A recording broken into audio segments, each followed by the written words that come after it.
to the Citizen channel. You're all staying safe and well. I'm at our final preview of the 2022-23 season, as it's the Champions League, the final game. There's no replays, so there's no chance of that, thankfully. Could be a good idea, couldn't it? Bring replays back. 10th of June 2023, of course. City versus International, is it? Or we'll call them Inter Milan, that's what we always used to call them in the old days. An 8 p.m. kickoff, it'll be 10 p.m. over there. I'll be going. Yes, I'm flying out Friday, coming back Monday, and I hope to be, is it Yeni Capi Festival Park. That's it, getting all my names mixed up. I think that's the area it's in. And obviously before the game, so obviously I think they're doing shuttles from there, aren't they? But I'm staying not far from there, about a 20-minute walk, so for a couple of nights, and then obviously coming back, we've got to transfer at Antalya, is it? Get to Antalya and come back from there. So if you see me, guys, give us a nudge, say hi, Bernard, and we'll enjoy the day. I'll enjoy the weekend, hopefully. It won't be ruined. And everyone says that. They'll have a good time. Well, it all depends on what happens, doesn't it? Right, let's get on with this preview. Enough of that rubbish. If you see me, come and say hello anyway. It's on BT Sports. No competitive game, of course, to talk about with this. So we've got a couple of friendlies lined up, yes. So let's have to talk about them as well. Please, if you are new to the channel, push that subscribe button, push the bell notifications. It's great to have you on board.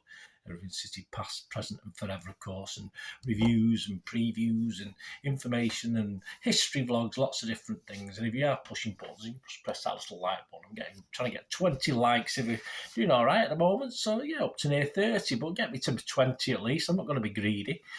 Much appreciated. Right, let's have a look. As I said, no competitive games. In August 2010, we met in the USA and Baltimore. Yes, a song called Baltimore, isn't there? I won't sing it, I won't depress you. In a friendly, and yes, Inter ran out 3-0 winners in that one, so that wasn't great. But we did get revenge. Actually, Lescott scored one of their goals as well, an own goal, so he'll probably be out and around, won't he? I hope that's not a bad omen. But pre-season, of course, 2011-12, we eased to a 3-0 winner revenge to win the Dublin Super Cup. Yes, that's when the cabinet was a little bit barer than it is these days. Former Inter striker Mario Balotelli headed us in front. Checo got a goal after half-time for us. These omens are left, right and centre, aren't they? With assistance from David before Adam Johnson injury time. We can't rub him, expunge him from history. He scored an injury time goal and it sealed the win for of course Mancini's team at the time. So we're dead level, but only friendlies, nothing competitive. So let's see what happens with this one. The referee, very interesting. Same referee that we had against Real Madrid in the semi-final, who did okay. He likes himself, but he's had a bit of trouble. Yes, Simon Marcinak from Poland is going to remain as a Champions League referee. He could have lost the gig after he apologised for speaking at an event organised by Polish far-right leader Sławomir Mencen. Marcinak, in his defence, said, upon reflection and further investigation, it's become evident that I was gravely misled and completely unaware of the true nature and affiliations of the events in question. I had no knowledge that it was associated with a Polish extreme right movement. UEFA, bless him, investigated the incident, said it acknowledged the Marcinak's apology and said the Never Again group, this is something to do with the opposition of course, requested that Marcinak remain in his role, firmly asserting that removing him would undermine the promotion of anti-discrimination. Yeah, so he'll be in charge. So what do you think about that? Let me know. Of course, it was a second leg against Real Madrid. He was in charge. I don't know. I think he was all right. I just thought he liked himself, and sometimes that's a good thing. Sometimes that's a bad thing. His rivals are Pavel Solkonicki and Tomasz Listiewicz from Poland. Fourth official Istvan Kovacs from Romania, just to be different, just to mix it up a bit. On VAR, again, as in the Madrid game, the 4-0 win is Tomasz Kwiatkowski from Poland. So you can obviously keep the teams together, which seems logical. His assistant is Bartosz Frankowski from Poland. So let's have a quick look at Inter Milan. Interesting. I've just read Andy Morrison's piece in the digital magazine before I came on here. Quite interesting. He sort of backed up what I've been sort of hearing about Inter Milan. Let's just talk about him generally. We'll talk about Andy Morrison in a little while, just a couple of comments on what he said. In Serie A, third above neighbours, of course, AC Milan. They got 72 points from 38 games, which was 18 points behind eventual champions Napoli. They won the Coppa Italia, beating West Ham's opponents tonight as I'm recording this. Fiorentina, they beat them in the cup final 2-1. And they won the Italian Super Cup, beating the neighbours AC Milan 3-0. So they've been a bit of a specialist cup team this season, which doesn't, again, not that lucky. That's about 3 bad omens, isn't it, today, guys? I'm not superstitious, so I'm not going to worry too much about it. UEFA coefficient ranking, they're ranked 11. Just for comparison, we're ranked 1. So there you go, that's the comparison. And the Champions League, they've won 7, drawn 3 and lost 2. They scored 19, letting 10. So they're not prolific, but, they're a bit mean on letting goals in as well, which you'd expect from the Italian team. They were group runners up to Bayern Munich, of course, in Group C, who didn't cause us any problems. The round of 16, they won 1-0 against Porto at home and drew 0-0 away. In the quarterfinals, they won 5-3 on aggregate against Benfica. They won 2-0 away and then a 3-3 at home, where I think Benfica came back at them a little bit. In the semi-finals, of course, they did the neighbours AC Milan 3-0 on aggregate, 2-0 away, but they were at home, and 1-0 at home, but it could have been away. Who knows? Sort of. Anyway, they're quite capable of getting a lead and hanging on to it, so I think that's part and parcel of not allowing them to get a lead, which we've got to try and do. Why not? Last final appearance was back in 2010, which they won against Bayern Munich, yes, 2-0. And the best European Cup performance, of course, was 29-10. They did that. But they'd also won back-to-backs back in 1963-64. Yes, I was around then. And 64-65. So they've actually won the European Cup 3 times. Well, they won the European Cup twice and the Champions League once, but it's all the same thing, isn't it? So far, of course, as we can see, they struggle for consistency in Serie A. The Nerazzurri, as they called, having constantly performed well in the Champions League and the Cups generally. They qualified from a strong group, which obviously had not just Bayern Munich, but obviously Barcelona. All right, they're no great shakes. We saw they got beat by rubbish teams, didn't they? In 6 solid knockout stage performances, though, they kept 5 clean sheets, and that's very important. We've got to make it count again against this lot.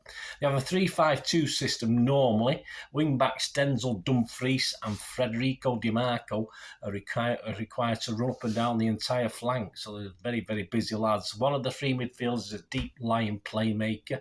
Hakan Calhanoglu seems to be preferred at the moment to Marcelo Brozovic for this role, but that could change. And the 2 other midfielders, Nicola Barella and Henrik Mkhitaryan, I think you pronounce that, he's had a bit of hamstring trouble actually, so I'm not sure if he's going to play, lead the pressing and support the attackers. Of course, Edin Dzeko and Romelu Lukaku don't always play together because they're mainly alternate as attacking partners, of course, for the guy that's nicknamed the Bull, Lautaro Martinez. So, yeah, you don't usually see all 3 on the pitch, but who knows? It could happen. So that's interesting. And just back to Andy Morrison, I'll give you his prediction before we look at the odds on the game. Yeah, he's analysed Milan, and he doesn't see, although they're quite capable in a one-off game, and they are proved to be a bit of a cup team this year.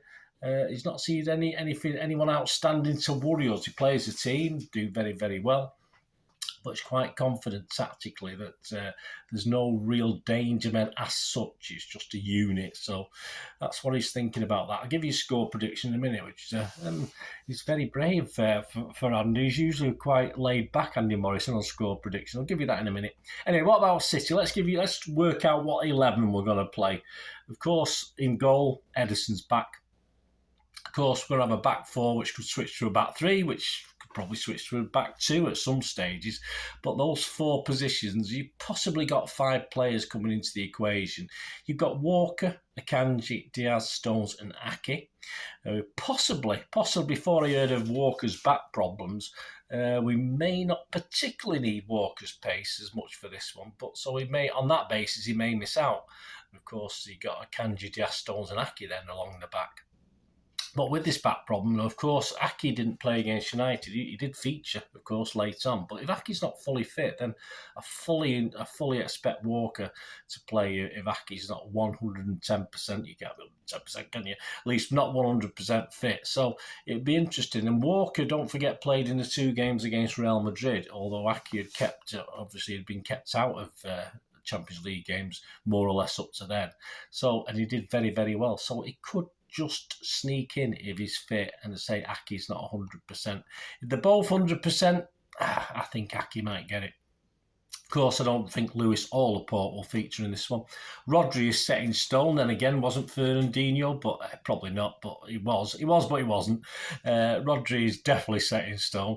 That leaves Haaland up top. I don't think there's any doubt about that. And 4 midfield forward wide positions to fill. And again, similar with the defence, with 5 guys with 4 spots. We're probably thinking about it and what Pep's been doing. Got 5 guys for another 4 spots. We've got KDB, Bernardo, Gundo, Grealish, and Foden, 4 from 5. I didn't put Mahrez or Alvarez in the equation initially. Definitely not. Alvarez isn't going to feature, isn't going to start this game unless Pep's up to something. Mahrez may be a wild card though, because Pep has relied on him, of course, in the Champions League, and he's done it for us in the Champions League. We've seen him do it for us in the Champions League, but he's not featured really when we got to the knockout phase. But he could be a surprise, and he could be a match winner. Why not? I say he's been sort of simmering along without being too impressive. Why not? Why not? He's proved he can do it before. Why not? So that's an interesting quandary, because you end up with 6 playing for 4 places then, don't you? But anyway, ignoring a Pep master plan, the only question I can see is probably not Mahrez, but Grealish or Foden. That's going to be the next thing. My expected Pep 11 based on that, and I'm worried about Grealish's temperament. He's just the right player to play this, to win free kicks in and around the box, to wind up the Italians. But he's also got the temperament may snap. But Foden, who I think could replace him, is very similar temperament-wise. He can be wound up as well. So it's going to be interesting. We're going to need, just a quick word on temperament in a minute. So we'll need to be careful. This is my expected Pep 11. Ederson, Stones, Akanji, Diaz, Ake. As I said, Walker is a very much a possibility, and I wouldn't be worried if Walker suddenly appears in that back line. Rodri, Gundo, KDB, Bernardo, Haaland, and I've stuck Grealish in, as I said. Pep's worried about temperament. I think Grealish has been his go-to guy. He's going to have to do up his game just a little bit to what he's been doing. He's sort of been trundling along recently. But of course, Foden is the obvious replacement, and as I say, an outside chance of Mahrez, but that'll be interesting. Whatever happens, we'll not have to play well, as Andy says there, a well-drilled unit, but mentally as well. Hopefully, they're not going to play the dark arts too much. Of course, Roma in their game a week ago against Sevilla weren't very pretty to watch. So hopefully, Milan will not be that bad, and we can stay disciplined throughout. Don't get drawn in. React positively to any setbacks. If we do lose a goal, let's just carry on regardless. Let's not start stressing. If we do get a bad decision against us, let's not worry about it too much. Let's get on with it. Play football, and if we do play football, we'll win this game because we are better than Inter Milan. Simple as that. But like I say, we have to take any knocks, whether it's VAR, whether it's a poor decision by the referee. For God's sake, keep all 11 men on the pitch. Let's do anything stupid. Ederson, don't go rampaging out, taking players out, stuff like Walker. Say it the same with you, mate. We've just got to keep our heads, and it will be a tough game. It may not be pretty, I don't think, this. I'd love to think. I mean, I'll tell you what now. Andy Morris is predicting a 4-1 win. If it's a 4-1 win, it probably won't be pretty if they're sort of kicking everyone if they're getting beat. But I'll take that all day long. But I think Andy's been a little bit overly optimistic for a Champions League final for City to win 4-1. But if we keep our heads, play football, we should win this. So Andy Morris is going for 4-1. Let me know what you're going for, guys. I'm going for a 2-1, but not as nervy as it sounds. I know that's daft, obviously, 2-1, 1 goal difference. But I am going for a 2-1, but not. It's a bit like the United 2-1. Right, they had the last last fling, didn't they, at the United? But it was reasonably comfortable, wasn't it? And we should have probably scored more. So let me know what your score predictions are, and let me know what your lineups are. That'd be great. Quick look at the odds before we go. Don't forget, these are all prices are averaged. You can get better if you shop around. To win the Cup, to win the Champions League, City are 2-9 on, and Inter Milan are 7-2.